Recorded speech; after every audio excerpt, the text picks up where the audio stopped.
Baiklah, Assalamualaikum warahmatullahi wabarakatuh. Kami dari kelompok 5 yang beranggotakan saya sendiri, Safrialdo. Selanjutnya itu saya sendiri, Safrialdo, sebagai moderator. Selanjutnya itu Vina Masyadewi sebagai pemateri, Wita Wahyuli, dan Yosyastu Fajar. Nah, pada kesempatan kali ini kami akan menjelaskan tentang proses pengawasan. Yang pertama itu saya akan jelaskan sendiri, yaitu yang pertama proses pengawasan menurut para ahli.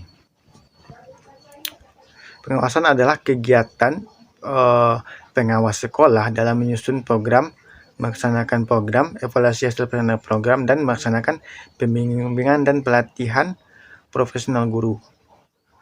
Nah, pengawasan terdiri dari kegiatan-kegiatan yang merupakan upaya agar peristiwa dan kegiatan dalam organisasi seserasi dengan rencana atau sesuai dengan rencana. Nah, meskipun setiap organisasi mempunyai karakteristik yang berbeda tergantung pada misi, jenis, bentuk, dan sebagainya. Tetapi di dalam kegiatan pengawasan, semua organisasi melaksanakan tahapan-tahapan pokok yang sama. Dan dalam tersebut yaitu penentuan standar pengukuran, perbandingan hasil pengukuran dengan standar dan upaya. Menurut Mardik, pengawasan merupakan proses yang dasar yang secara esensial tetap diperlukan bagaimanapun rumit dan luasnya suatu organisasi.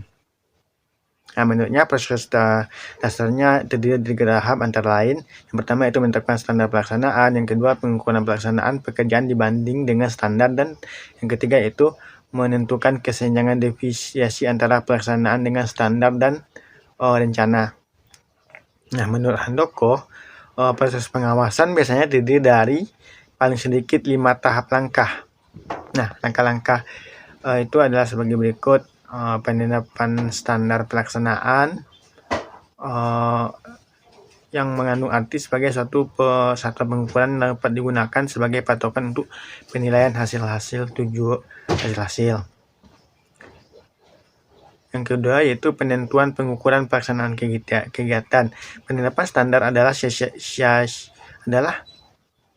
siasat bila tidak sia-sia bila tidak disertai dari berbagai cara untuk mengukur pelaksanaan kegiatan nyata. Oleh sebab itu, langkah kedua dalam proses pengawasan adalah menentukan pengukuran pelaksanaan ini. Nah, yang ketiga itu pengukuran pelaksanaan kegiatan. Ada berbagai cara melakukan pengukuran. Yang pertama yaitu pengamatan, laporan, baik tulisan maupun tertulis, metode-metode otomatis, dan inspeksi atau pengujian. Nah, yang selanjutnya itu pembandingan pelaksanaan dengan standar dan analisa dan penyimpangan. Nah, yang terakhir itu pengambilan tindakan koreksi apabila diperlukan. Itu penyampaian dari saya. Untuk penyampaian selanjutnya saya kembalikan kepada peserta yang lain. Kepada mereka kita silakan.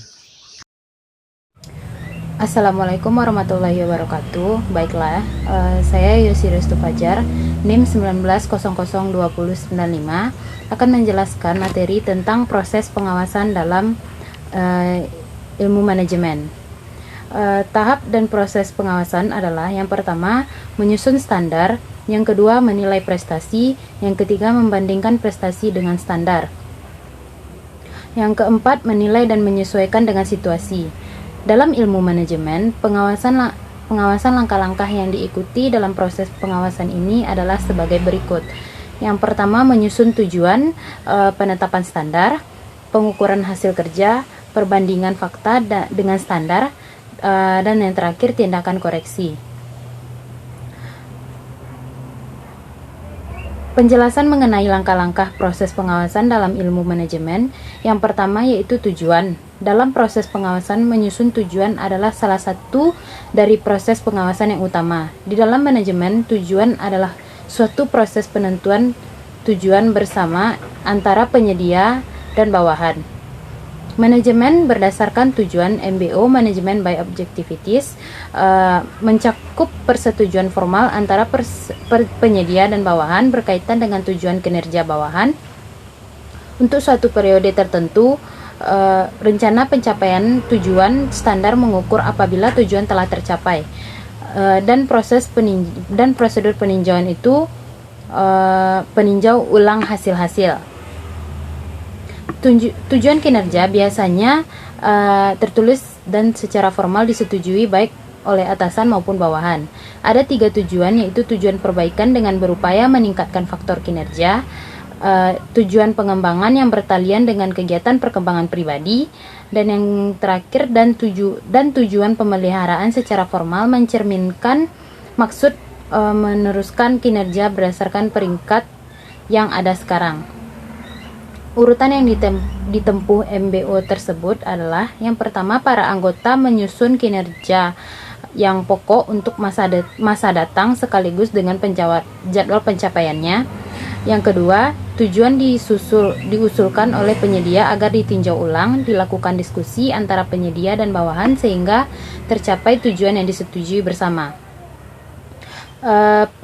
Penyedia dan bawahan bertemu secara periodik, meninjau ulang kemajuan dan melakukan revisi atau memperbarui tujuan bila diperlukan.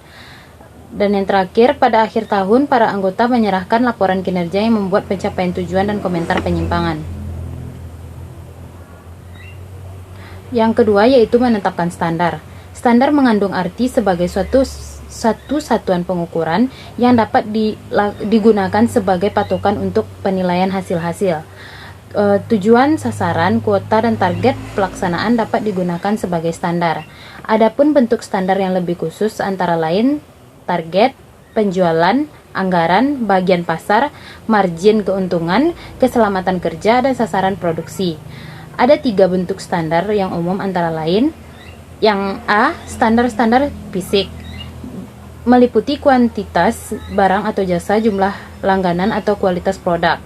Yang B, standar-standar moneter yang ditunjukkan dalam rupiah dan mencakup biaya tenaga kerja, biasanya penjualan laba kotor, pendapatan penjualan, dan sejenisnya. Yang C, standar-standar waktu, meliputi kecepatan produksi atau batas waktu suatu pekerjaan harus diselesaikan. Yang ketiga yaitu mengukur hasil kerja. Langkah kedua dalam proses pengawasan adalah menentukan pengukuran pelaksanaan kegiatan secara tepat untuk mendapatkan hasil kerja. Ada berbagai cara untuk melakukan pengukuran pelaksanaan, antara lain yaitu A, pengamatan atau observasi. Yang kedua, laporan-laporan baik lisan dan tertulis. Yang ketiga, metode-metode otomatis. Dan terakhir, inspeksi, pengujian, tes, atau dengan pengambilan sampel. Yang keempat yaitu perbandingan fakta dengan standar. Tahap kritis dari proses pengawasan adalah perbandingan pelaksanaan nyata dengan pelaksanaan yang direncanakan atau standar yang telah ditetapkan. Penyimpangan-penyimpangan harus dianalisa untuk menentukan mengapa standar itu dapat dicapai. Yang kelima, yang terakhir, tindakan koreksi. Bila hasil analisa menunjukkan perlunya tindakan koreksi, tindakan ini harus diambil. Tindakan koreksi dapat diambil dalam berbagai bentuk seperti mengubah standar mula-mula, barangkali terlalu tinggi atau terlalu rendah. Yang kedua, mengubah pengukuran pelaksanaan, inspeksi terlalu sering, frekuensinya atau kurang, atau bahkan mengganti sistem pengukuran itu sendiri. Yang C, mengubah cara dalam menganalisa dan menginterpretasikan penyimpangan-penyimpangan. Baiklah, hanya itu hasil materi yang bisa saya sampaikan. Terlebih terkurang saya mohon maaf. Saya kembalikan kepada moderator. Baiklah, saya Wita Wahyuli NIM 19002094 akan menyampaikan materi selanjutnya mengenai karakteristik pengawasan yang efektif.